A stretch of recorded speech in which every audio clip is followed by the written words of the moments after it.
अयोध्येमधील राम मंदिर देणगी अपहाराच्या मुद्द्यावरून ठाकरे सेना आक्रमक झाली आणि राज्यभरात रामरक्षा आंदोलन केलं जात आहे।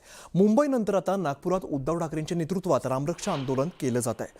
मुख्यमंत्री देवेंद्र फडणवीसांच्या नागपुरातील निवासस्थानाजवळच उद्धव ठाकरे रामरक्षा पठण करणार आहेत। तर संजय राऊतांनी मुख्यमंत्री देवेंद्र फडणवीस आणि सरसंघचालक मोहन भागवत यांना देखील रामरक्षा पठणात सहभागी होण्याचं निमंत्रण दिलंय।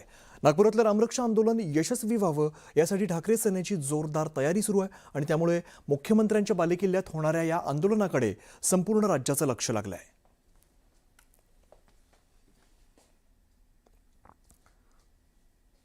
तर नागपुरात शिवसेना उभाटाकडून रामरक्षा आंदोलन केलं जाते आणि रामनगर मंदिरात हे आंदोलन पार पडणार आहे। रामनगर मंदिर आणि सभेच्या ठिकाणी असलेल्या तयारीचा आढावा खासदार संजय राऊतांनी घेतला।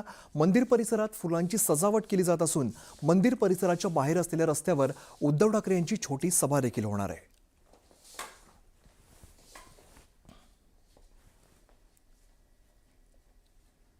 संसदेमध्ये बलाबल वाढवून आगामी महत्त्वाची विधेयकं मंजूर करून घेण्यासाठी भारतीय जनता पक्षाच्या केंद्रीय नेतृत्वाने महाराष्ट्राच्या राजकारणात एक मोठी रणनीती आखल्याची चर्चा सुरू झाली आहे। संसदेत महिला आरक्षण कायदा आणि बहुप्रतीक्षित मतदारसंघ पुनर्रचना विधेयक यांसारखी महत्त्वपूर्ण घटना दुरुस्ती विधेयक जी आहेत ती संमत करण्यासाठी सरकारला दोन्ही सभागृहात 2/3 बहुमताची नितांत गरज आहे।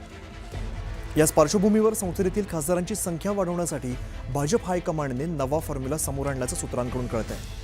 यानुसार राष्ट्रवादी काँग्रेसच्या अजित पवार आणि शरद पवार या दोन्ही विरोधी गटांनी आपापसातील मतभेद बाजूला ठेवून पुन्हा एकत्र यावं आणि एकसंध राजकीय शक्ती म्हणून एनडीएत सामील व्हावं असा प्रस्ताव भाजपने दिल्याची सूत्रांची माहिती आहे। मात्र यामध्ये एक महत्त्वाची अट असून राष्ट्रवादीने आपलं स्वतंत्र अस्तित्व कायम ठेवावं, कोणत्याही गटाने भाजपात थेट विलीन होऊ नये अशी स्पष्ट भूमिका भाजपाच्या वरिष्ठ नेत्यांनी घेतली आहे।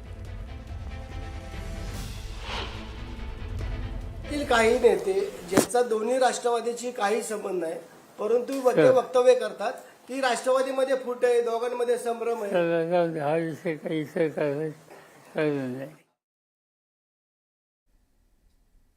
पुढे जाऊया अमरावतीमधून बातमी। अमरावतीमध्ये बोगस सोयाबीन बियाणं विक्री करणाऱ्या कंपन्यांवर तात्काळ गुन्हा नोंदवावा।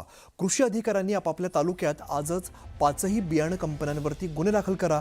14ही तालुक्यात हे गुन्हे दाखल करण्यात यावेत। पोलीस अधीक्षकांनी पुढाकार घेऊन तात्काळ या गुन्ह्यांची नोंद करावी असे निर्देश पालकमंत्री चंद्रशेखर बावनकुळेंनी दिलेत। जिल्हाधिकारी कार्यालयातील नियोजन भवनामध्ये पालकमंत्री बावनकुळे यांनी जिल्हा नियोजन समितीची बैठक घेतली।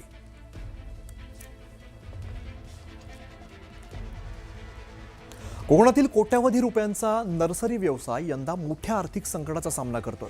शेकडो हातांना रोजगार देणाऱ्या उद्योगावर निसर्गाच्या लहरीपणाचा मोठा परिणाम झालेला आहे। जून महिन्यामध्ये पावसाने दडी मारल्यामुळे आणि घाटमाथ्यावरती वेळेत पाऊस न झाल्यामुळे रोपांची अपेक्षित उचल झालेली नाहीये। परिणामी नर्सरींमध्ये 50% अधिक कलमं आणि रोपं ही विक्रीअभावी पडून आहेत। ही रोपं वेळेत विकली गेली नाहीत तर त्यांच्या संगोपनाचा खर्च मोठ्या प्रमाणात वाढणार आहे आणि नर्सरी व्यावसायिकांना याचा मोठा आर्थिक फटका बसणार आहे। पावसाअभावी कलम रोपांची मागणी घटलेली आहे, त्यामुळे कोकणातला नर्सरी उद्योग संकटात सापडल्याचं आपल्याला पाहायला मिळते। अनेक जे नर्सरी उद्योजक आहेत त्यांच्या नर्सरीमध्ये रोपं पडून आहेत, कारण रोपांची ज्या पद्धतीने मागणी व्हायला पाहिजे त्या पद्धतीने मागणी झालेली नाही, कारण घाटमाथ्यावर पाऊस पडलेला नाही। अनेक भागामध्ये पाऊस झालेला नाही, त्यामुळे जी रोपांना जी मागणी हवी होती तीच मागणी नेमकी झालेली नाही। त्यामुळे कोकणातले जे करोडो रुपये खर्च करून जो नर्सरी उद्योग जो सुरू आहे, करोडो रुपयाचा जो हा नर्सरी जो उद्योग आहे तो मात्र आता संकटात सापडलेला आहे। कारण यावर्षी पावसाने दडी मारलेली आहे, मान्सून वेळेत दाखल झाला नाही आणि आता जुलै महिन्यामध्ये सुद्धा मान्सूनने मोठ्या प्रमाणात दडी मारलेली आहे। मे आणि जून महिन्यामध्ये मोठ्या प्रमाणात कलमा रोपांना मागणी असते आणि त्यामुळे इथला जो नर्सरी उद्योजक आहे तो मात्र मोठ्या प्रमाणात कलमा रोपांची विक्री करत असतो, परंतु यावर्षी मात्र 50% अधिक रोपांची जी जो खप आहे तो झालेला नाही। अनेक नर्सरीमध्ये रोपं पडून आहेत, त्यामुळे त्यांची चिंता वाढलेली आहे। जर का रोपांची वेळेत जर का विक्री झाली नाही तर रोपाचा खर्च वाढणार आहे आणि त्यामुळे हा जो खर्च आहे तो परवडणार नाही, कारण त्यांना रिबॅगिंग सुद्धा करावी लागणार आहे आणि पुढच्या वर्षी जशी झाडाची उंची वाढेल, रोपांची उंची वाढेल तसं त्यांना ते बॅगिंग सुद्धा चेंज करावं लागतं आणि मजुरीचा खर्च वाढणार आहे। त्यामुळे कोकणातला नर्सरी उद्योग सध्या संकटात सापडल्याचं पाहायला मिळते। शिवाजी गोरे, न्यूज 18 मराठी, दापोली, रत्नागिरी। अयोध्येमधील कथित दान अपहाराच्या मुद्द्यावरून शिवसेना ठाकरे पक्ष राज्यभरात रामरक्षा आंदोलन करते आणि आज पक्षप्रमुख उद्धव ठाकरे नागपुरात शक्तीप्रदर्शन करणार आहेत। या आंदोलनाला प्रत्युत्तर म्हणून माजी खासदार नवनीत राणा आज अमरावतीजवळ प्रसिद्ध हनुमानगडी या ठिकाणी हनुमान चालिसाचं पठण करणार आहेत। उद्धव ठाकरे यांनी हनुमानगडीवरती येऊन हनुमान चालिसा पठण करावं असं आवाहन नवनीत राणांनी केलंय। तर यावेळेला त्यांनी उद्धव ठाकरेंवरती जोरदार टीका करत पक्षातील आमदार खासदार दूर गेल्यानंतर आता त्यांना राम आठवला असा टोला नवनीत राणा यांनी लगावलाय।